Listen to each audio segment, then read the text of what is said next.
Shalom, Akim, Shalom, Kal Halal Yahweh, Bahashim, Yahweh Shah, Bahashim, Rakah Hakudah, showing us in double honors to the apostles and elders of Great Millstone. Much peace, love, and salutations to Yakim out there pushing the word in sincerity and truth. This is the brother Ariala. On this lesson, what I want to tackle briefly is the history of scribes in the Bible and their relevance to how the manuscripts were put together. There's currently, this back and forth that's going on with the Sakari camp about writings and Paul's writings and who wrote the book of Hebrews. And when you look into many of the actual writings in the scriptures, many of those books are not written themselves by the said author. Many times, those books were dictated, by the said author, and there were people, understudies, or people who had that position to write things down for the prophet or for that said king. Okay, and amanuensis is as you see right here on the screen is a way that people were employed, and this system actually became popularized greatly by the Hebrews, and so popular that the Greeks, the Romans, and many other nations round about were like, wow, okay, we can learn a lot from these guys and their systems. Okay, now just to show you, you know what? I'm gonna read this real quick in Wikipedia. I'm gonna come back to this article in Wikipedia and touch on a few things. An amanuensis is a person employed to write or type what another dictates or to copy what has been written by another, and also refers to a person who signs a document on behalf of another under the latter's authority. The term is often used interchangeably with secretary or scribe. So we see the histories of the scribes and how important they were during the time of the Greco-Roman period because they preserved a lot of burnt history. But that tradition of the scribes and their importance to the nation goes all the way back into the time that we came out the Egyptian captivity, when we start to get a lot more tedious with writing things down instead of just having things be oral tradition. Now, going into the book of 2nd Samuel, the 8th chapter, when it's talking about King David. All right, in 2nd Samuel, the 8th chapter, and the 15th verse, it says, "And David reigned over all Israel. And David executed judgment and justice unto all his people. And Joab, the son of Zeruiah, was over the host. And Jehoshaphat, the son of Ehilud, was recorder. And Zodok, the son of Ahitub, and Ahimelech, the son of Abiathar, were the priests, and Seraiah was the scribe." So you have recorders, you have scribes, and just real quick, you go into this word scribe, and we can get the word recorder as well. You get the word scribe, scribe, right? It says to count. The word is shapar. Okay, as y'all can see, shapar, H5608. To count, recount, relate, number, take account of. See that? They're taking account of things being said. Rehearse, declare, to count exactly. They could be also taken down, money, as far as treasury type of things, just make the numbers within the military, whatever it is, several different things of that nature. But to go down into the Hebrew Chaldee lexicon is really where I want to go and get the first two subsections. It says scratch, to scrape, to polish. It says especially to inscribe letters on a stone. Hence, to write, a scribe, right? And it's giving you guys can go and check out these the correlating scriptures. It says specially, subsection A king's scribe, i.e., the friend of the king, whose office was to write his letters. See that? It says a military scribe who has the charge of keeping the muster rolls. All right. A lot of books, a person skilled in sacred writing. All right. And so these are the people that were assembled during the time of Ezra and Nehemiah to bring everybody together and record down who had returned back from the Babylonian captivity. And from that Babylonian captivity, the office of the scribe was just like, man, extremely important because of the scattering and just the keeping up with everybody and the legacy of the nation, right? So this tradition of amanuensis, if I'm saying that right, goes all the way back, and we see it even recorded here in the book of Second Samuel, the 8th chapter. These men saying, okay, these were the recorders and the scribes keeping up with things that the king's saying, letters that are going out, especially, like King Solomon and all the proverbs that he spoke. King Solomon was going in. There had to be a person writing those things down, okay? And so this was a part of the office of the Levitical priesthood at the time.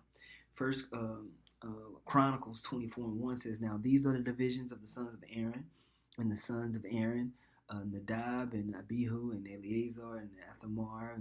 But Nadab and Abihu died before their father and had no children. Therefore Eleazar and Ithamar executed the priest's office.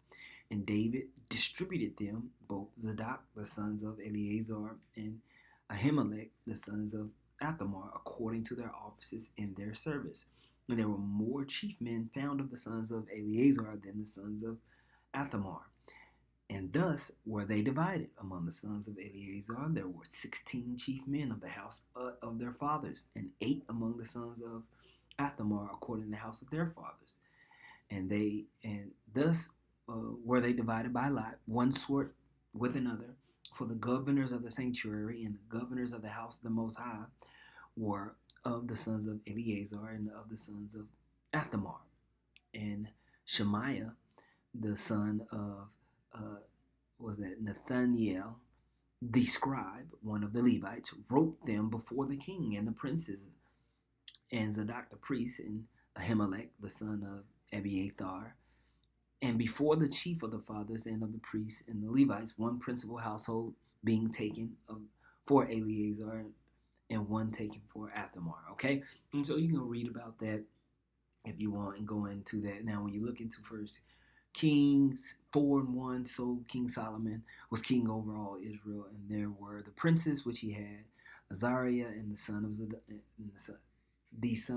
the priest, right?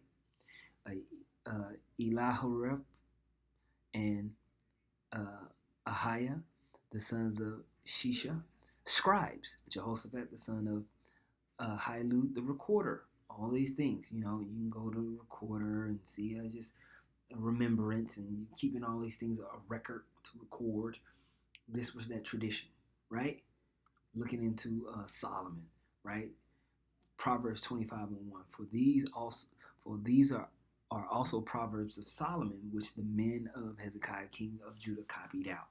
So this tradition of writing things down, writing what things that the king said, goes way, way, way, way back. So it makes sense for Paul not to necessarily have specifically wrote many of the books of the Bible, but you can say that about all the books. You can say that about all the prophets, okay? Isaiah, Jeremiah, Amos, all of them most likely had understudies that were writing for them, okay, including Moses and everybody else, okay? So the different songs were being, different prophecies were being dictated. Now, going back to this article in Wikipedia, I'm going to go down to origin and secretarial uses. It says, the word originated in ancient Rome for a slave at his master's personal service, within hand's reach, performing any command.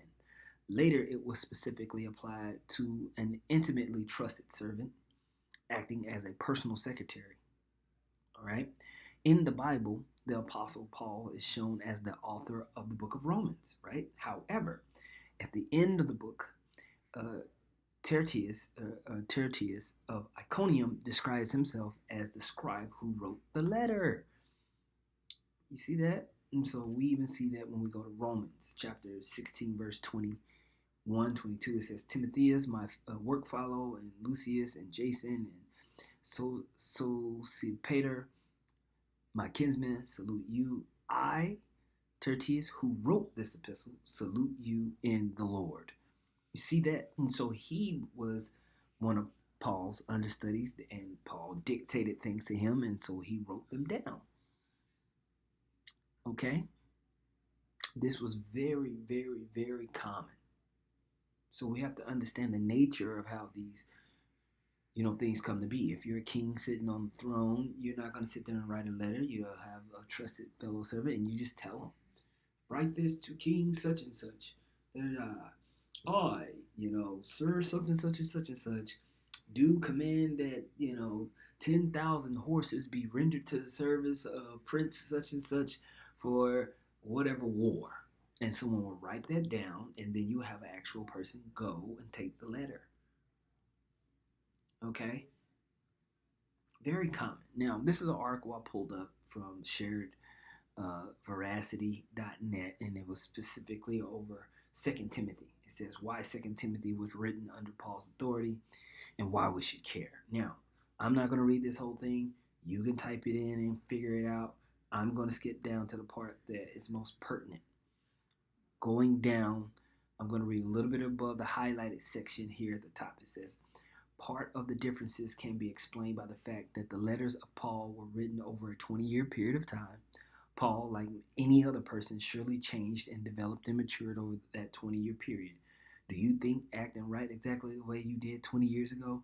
Yet, while this explanation makes some sense, it does not completely explain all of the differences in vocabulary and content, among other things. However, new scholarship has helped to provide a more complete answer as to why we can trust the integrity of the Bible. In many, if not most cases, the Apostle Paul rarely did the actual writing of his letters.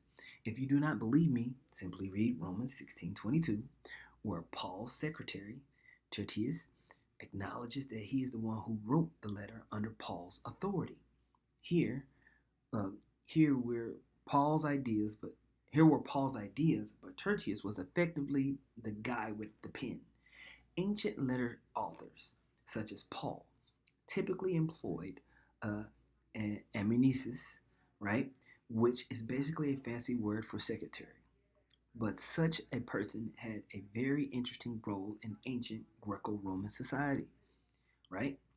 But more important to contemporary concerns about the Bible, new scholarship has showed that in many cases the amanuensis was given a fair amount of latitude to style and mold the letters written by the person who actually authorized the letter. Such recent scholarship has helpfully illuminated by evangelical scholar Ben Witherington, blah blah blah blah blah, adequately explains why we can still have confidence that letters like Second Timothy were ultimately authorized by the Apostle Paul himself, while still giving the amanuensis permission to adjust style and vocabulary as appropriate. So technically speaking, the critical scholars could be correct in stating that Paul never wrote Second Timothy, but having the pen in hand is not really the issue. The central issue is whether or not the letter was written under Paul's direction and guidance, that is, under his authority. In this sense, there is good reason to have confidence that Paul is truly the author of these letters like Second Timothy. And so one of the greatest examples of this outside of Paul we know is the scribe Baruch. Baruch, wrote a lot of the portions of even the prophetic portions of the book of Jeremiah and was understudy to Jeremiah. And so when you read here in Jeremiah 36, I'll read it. It says, "And it came to pass in the 4th year of Jehoiakim, the son of Josiah, king of Judah, that his word came unto Jeremiah from the Lord, saying, Take thee a roll of a book, and write therein all the words that I have spoken unto thee against Israel and against Judah and against all the nations, from the day I spake unto thee, from the days of Josiah even unto this day. It may be that the house of Judah will hear all the evil which I propose to do unto them, and that they may return every man from his evil way, that I may forgive their iniquity and their sin. Then Jeremiah called Baruch, the son of Neriah, and Baruch wrote from the mouth of Jeremiah all the words of the Lord, which he had spoken unto him upon a roll of a book." Right? And Jeremiah commanded Baruch, saying, I am shut up. I cannot go into the house of the Lord, right? And so, boom. Therefore, go thou and read in the roll which thou hast written from my mouth the words of the Lord in the ears of the people in the Lord's house upon the fasting day. And also thou shalt read them in the ears of Judah, in the ears of all Judah that come out of the cities. Right? And so not only did he write it, he was sent out to go and preach it. Baruch was sent out to preach it because Jeremiah had so many haters at that time. So, you know, these things are very common, and it just takes a little bit of extra study to understand these things, and it's just a willingness to understand what we're a part of and the history that goes into it. There's many layers to the onion. Okay, now this going into the mysteries of the Bible.wordpress.com. This particular is called Prophets and Scribes. I'm not going to read all of this for you. Good history here. I definitely suggest you guys can type it in. Like I said, Mysteries of the Bible, Prophets and Scribes. It'll pull up. Skipping down to the highlighted section. It says, generally, prophets delivered their prophecies spontaneously, perhaps accompanied by music and dancing. We read about that in the scriptures a lot. But their words were later written down in a highly structured poetic form. And no one knows by whom. The prophets themselves may have later written down and polished their own pronouncements, but in many cases it is believed disciples of the prophets wrote down their teachers' words for later study and teaching. Often these disciples edited the text to fit new circumstances and in certain cases probably even added unto the prophecies. The book of Isaiah suggests this process as its writings cover a period of some 200 years. Not only is this far too long a period for one man to have prophesied, but there are obvious differences in writing style that strongly suggest the work of two or even three writers. Only the prophecies in chapters 1 through 39 of the biblical book of Isaiah are believed to have been made by the historical Isaiah. Prophetic works were also preserved by scribes. This method of preservation is vividly described in chapter 36 of the book of Jeremiah. We read that when King Jehoiakim of Judah forbade Jeremiah to enter the temple to proclaim his prophecies, Most High told the prophet to write down all of his words and have them read to the king. Jeremiah then dictated all his past prophecies to the scribe Baruch, who copied them down in a scroll. Baruch then went to the temple where he publicly read Jeremiah's words. When officials of the king heard about this, they sent for Baruch, had him read the prophecies to him, then took the scroll from Baruch and told him to go into hiding along with Jeremiah. The officials then went to the royal palace and fearfully read the prophecies to the angry king, who promptly burnt the scroll. But the prophecies were not lost, for the Most High ordered Jeremiah to have the scroll rewritten, and Baruch again took down his master's words. The new scroll probably formed the basis for the first 25 chapters of the book of Jeremiah. Okay. It says in 582 BC, Jeremiah and Baruch were forced to take refuge in Egypt. There, Baruch continued as Jeremiah's secretary/scribe, writing down prophets' pleas that the Israelites be faithful to the Lord. While in exile, Baruch probably wrote most of chapters 26 through 45 of the book of Jeremiah. According to the later tradition, Baruch also wrote the book of Baruch, a work found in the Apocrypha. However, scholars now believe that the work of Baruch was written centuries after the scribe's death. And we can all argue about that, right? But the point is the history of prophets and kings having their words, proverbs, and preachings and songs written by somebody else. This tradition goes back way before Paul and led into what we see in the so-called New Testament. Okay, and so not only were the Israelites doing this, other nations was doing the same thing, which you see in movies and different accounts and stuff like that. It's an ancient tradition. Okay, and it was just perfected by the Hebrews. You know, the Israelites perfected it. Okay, and so a lot of other nations took from that and everything like that. Now, when I'm reading these articles, you have to make sure to chew the meat and spit out the bones. Don't be simple. Okay, be grown-ups. And for you newer people that really are still learning everything, just understand that there was a history of the prophets and kings having their words written by somebody else, and they simply dictated them. And as things were rewritten, recopied over time, several of the scrolls had to be recopied so they could be preserved. They were written on lambskin. Lambskin deteriorates, okay? So they had to be rewritten, okay, and updated. And yet we had a lot of things being burnt and destroyed when our temples were destroyed. And so things had to be rewritten, okay? And that's fine. The Most High had things go down the way He wanted it to go down, and it has led to what we have now.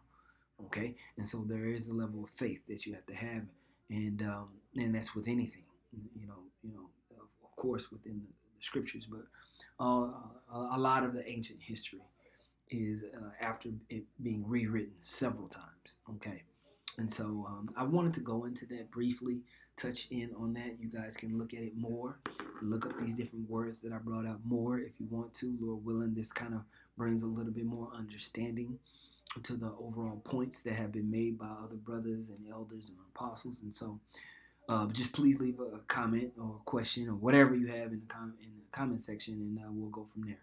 Call hello Yahweh, Bahashim, Yahweh Shah, Bahashim, Rakah HaKodash. Double honors once again to the apostles and elders of Great Millstone. Much peace, love, and salutations to Yakim. Pushing the word in sincerity and truth. Shalom.